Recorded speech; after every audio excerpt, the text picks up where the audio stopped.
Hi, this is Dr. Ty Vincent again, talking about the COVID-19 issue some more. It's the week of April 24th. Well, today's April 24th, 2020 for orientation. I'm going to talk about vaccines and the idea of a vaccine being developed for the COVID-19 virus and why that is very unlikely to happen. Okay, that's the punchline. It's don't expect a vaccine for this virus. Don't expect one that works. Don't expect one that doesn't harm people more often than it helps. Because there's some history here, okay? And this isn't to badmouth vaccines in general. Some vaccines have been amazing public health success stories, smallpox, polio, things like that, right? But there are lots and lots of human infectious diseases out there, and there are very few successful vaccines because an organism, a virus, a bacterium, a fungi, like whatever, in order to make an effective vaccine for it, there are some very strict criteria that have to be met, and most infectious agents do not lend themselves to successful vaccination programs. Otherwise, we'd have more vaccines and fewer infectious diseases to contend with. Notably, influenza, right? The influenza epidemic that they talk about, the Spanish flu that wiped out 40 or 50 million people worldwide, scared everybody, everybody's still scared about it. That was over a century ago.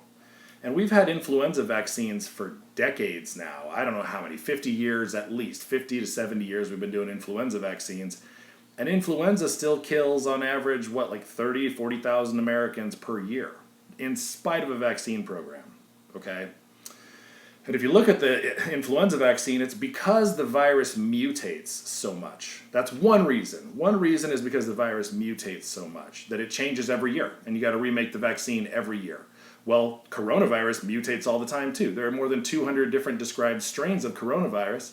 The DNA sequence testing they've been doing with this COVID-19 outbreak has enabled them to show that most of the US cases are European-derived, not China-derived, because between China and Europe, the virus changed enough to identify the different mutant strains. Even within the COVID-19 pandemic, it has changed enough to discriminate sourcing. That's how a lot of these viruses behave, okay? They're not the same virus all the time year after year. If there's one strain of a virus and it doesn't really change on you, you can make a successful vaccine probably, or at least with higher likelihood. Something like measles or chickenpox, for example, or polio. Those are viruses that have highly effective, very successful vaccines. They're not without risks, but they have fairly successful vaccination programs. Influenza does not. The influenza vaccine, despite our best efforts for decades now, is honestly kind of an abject failure, to tell you the truth. If you look at the numbers of the influenza vaccination programs, it only helps people about 1% of the time if you're in a low-risk population, and 2% of the time if you're in a high-risk population. So in a typical year, maybe 3% of the general public will get influenza if you're not vaccinated. But if you are vaccinated, you're still going to get influenza 2% of the time in a typical year. Doesn't really protect you, and it only has a 1% absolute risk reduction, which is a number needed to treat of 100. If those numbers don't make any sense to you, just take it that it doesn't work very well, okay, at all, in spite of our best efforts. And in Australia, they did a cost-benefit analysis of influenza vaccination programs en masse and found that every one death prevented by the influenza vaccine program cost about $75,000. You can't put a money amount on a human life, but you actually can if you do the numbers. In America, that's probably double because everything costs way more here in America. So at least $125,000, $150,000 per life saved with the influenza vaccine program. So that's one problem with vaccinations of viruses kind of like this: respiratory transmission, RNA-based genomic material, and a lot of mutation. So if we make a COVID-19 vaccine that works fairly well this year, it's not going to necessarily work well next year, right? Because it changes. So that's problem one. Another problem is the concept of antibody-dependent enhancement, which I found doing some research last week, and I was actually really pleased to hear somebody on one of the news programs just yesterday mention that as well, with their caution about vaccination programs and antibody testing. So what this means is antibodies that your immune system makes against the virus might not stop the virus from getting into your cells and infecting you. It might actually facilitate it. It might actually make it worse.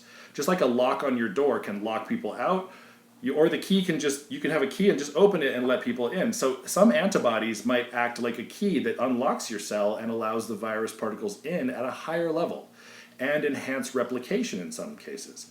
Now, there are studies looking at the coronavirus in particular showing antibody-mediated enhancement, antibody-dependent enhancement in coronavirus. So it's a thing. We know that happens. It happens in influenza too. There was an article just in the last 10 years looking at people who had had repeat influenza vaccines over a 3-year period, and their chances of getting influenza actually went up. And severe illness from influenza went up the more they were vaccinated. It didn't protect them after repeated vaccination. It actually made them more susceptible. That's kind of scary. That's the kind of thing that the general public health people don't talk about. Okay, but you should know that vaccines don't always work, and sometimes they can do more harm than good. And in this context, this is probably why we don't have a coronavirus vaccine yet. We've known about coronaviruses for a very long time. When I searched coronavirus and vaccine on PubMed, I got 2,400 articles. And they're not all from this year. They go back, as far as I could find, was 1988. So we're looking at 32 years ago, roughly. And that article was talking about the spike protein. You may have heard about that with the modern pandemic. The spike protein that's pretty unique to coronaviruses, and how that might be a great target for vaccination. Take that protein, make it into a vaccine. You make antibodies against the spike protein. You prevent viral adherence and infection. They've been talking about that since at least 1988. And in that article in 1988, they mentioned how the spike protein and this concept had been discussed for 2 or 3 decades already. So since the 1960s, we've known about this. So if they were going to make a vaccine for it, they probably would have done so by now. Coronavirus has caused the common cold, a lot of missed days from school and work, a big burden of cost to the public. They would have done it. It's not going to happen, I'm sorry. And then there are articles since then looking at how, making effective antibodies against this virus doesn't prevent the virus from infecting you. And like I mentioned, it may actually facilitate it. So part of the current discussion in the media and in the public is, if you have antibodies to the virus, is that going to protect you? There is no reason to think it will. I talked about that in a video I did on testing earlier this week. There's no reason to think that just because you show positive antibodies to coronavirus that it's protective. In fact, it might work against you. The only thing that really works is herd immunity, right? And what it really is herd tolerance. So as a new virus goes into a population of people, it infects broadly, depending on how contagious it is. It infects a whole bunch of people. Those people die if they're susceptible, and then the susceptible people just aren't there anymore, right? That's a big part of herd immunity. It is more like you've thinned the herd, and now the strong have survived and the weak have not. That's the biggest driving force behind herd immunity, actually. If you look at measles, okay, you can look at the history of measles on the CDC website. I printed off a page, but you can look at it. Just look at the CDC website, history of measles. The measles virus, they started tracking it in 1912 in the United States, and it was killing about 6,000 people per year nationwide for the first decade or few decades that they were looking at that. Halfway through the century, so 1963, they finally made an effective vaccine for measles. But by the time they made the vaccine for measles, it was only killing 400 or 500 people per year. So why is that? The virus didn't change, but the population did. It was infecting 4 or 5 million people every year, 48,000 hospitalizations per year, but only 400 or 500 deaths at the time they finally made a vaccine. So the virus had kind of done its damage to the population already by the time the vaccine came along, and there were not very many deaths. It's a very small percentage. Sure, it still kills people. Measles still kills people worldwide, so vaccination strategies might still be a useful thing. But when you have an effective vaccine and you're preventing that virus from infecting people like it's supposed to, right, you actually lose your herd immunity because the virus itself isn't infecting them. And you don't know for sure that a vaccine confers lifelong immunity. Every time we have a measles outbreak, some of the people that get measles were vaccinated. So there's some failures. And measles was supposed to give you an illness before you were a teenager. It infected virtually every child before their teenage years, and those weren't the people that died.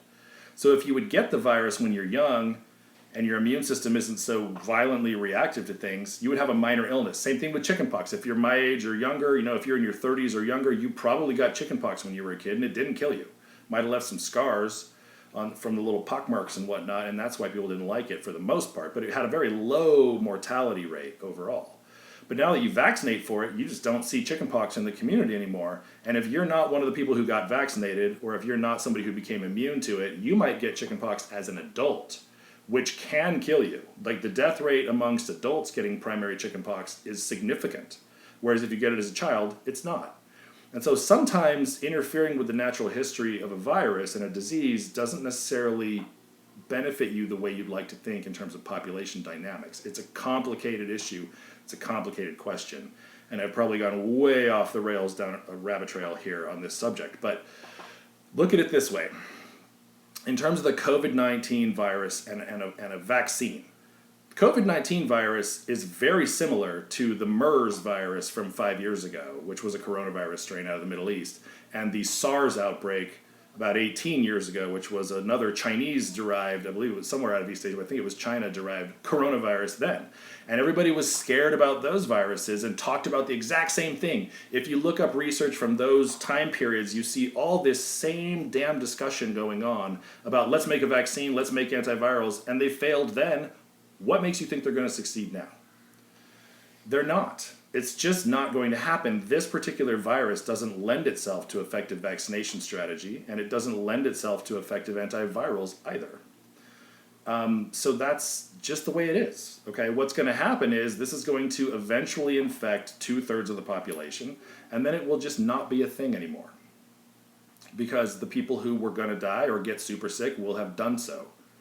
The reason that we do the social distancing and the isolation is so we don't overwhelm our healthcare system in a short period of time, so that those who do get severe illness from the virus can be saved, because there are available ICU beds and ventilators and treatment approaches, okay, and staff. But if you end up having 50,000 people infected all at once in your community instead of 5,000 people per month, then you can't handle it, and you're going to have a lot of deaths that could have otherwise been prevented. So as we phase back into normal life, we have to keep that in mind, and the best thing we need is testing, virus testing, swabs and whatnot, so we know who's got it and we can isolate those people right away. It's the best thing we can do. Antibody testing is garbage. It's never going to work for this. Somebody this week on the news mentioned that the current antibody tests have up to a 50% false positive rate, which means if it says you've had the COVID-19 virus, it's a coin toss whether that's correct or not.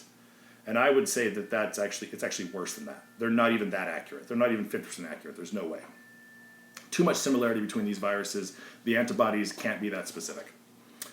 So some of the public health people are saying we're not going to be able to go back to life and business as usual until we have an effective vaccine a year from now, year and a half from now. And I'm here to tell you that that's just a fairy tale. That's not likely to happen at all. If they do make an effective vaccine and implement it and that helps reduce this, then great, I'll be happy to be wrong. But given the history of our knowledge of coronavirus and the discussion of vaccines for this particular virus that's gone on for 3 decades or more, it's not likely to happen at all.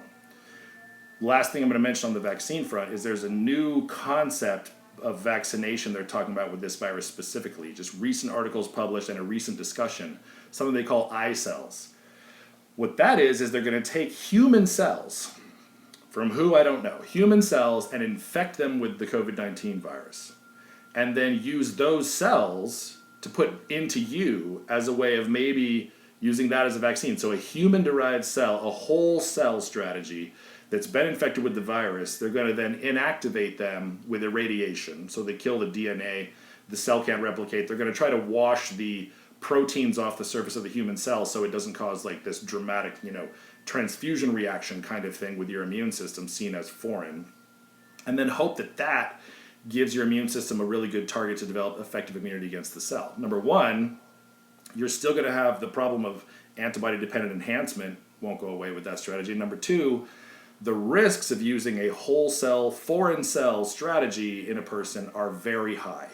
We don't use whole cell vaccines anymore of any kind. The last one we tried to use was the pertussis, the whooping cough vaccine, that was a whole cell type of bacterial vaccine to begin with, and then they had to scrap that in the 1980s and replace it with the acellular pertussis. So if you get a DTaP vaccine, it's diphtheria, tetanus, and then the little a is acellular pertussis, because the cellular pertussis vaccine caused devastating neurological damage, permanent vegetable in people that were otherwise totally young and healthy.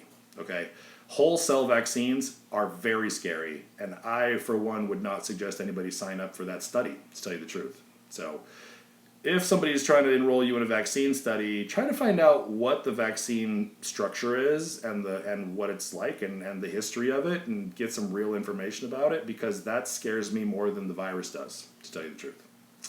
Okay, this has gone on long enough. It's not optimistic, sorry, but the take-home message is we need to start phasing back into real life and society and realizing that this virus is going to do its thing regardless of what we do. And the big key is to just keep the case numbers to a dull roar based on our societal practices of like reasonable distancing while we try to go back to work, washing your hands, covering your cough. If you're sick, don't go around other people. Make sure people who are high risk or showing symptoms get tested. That's the implementation strategy, and we can kind of get back to some state of normalcy in our public. Thanks.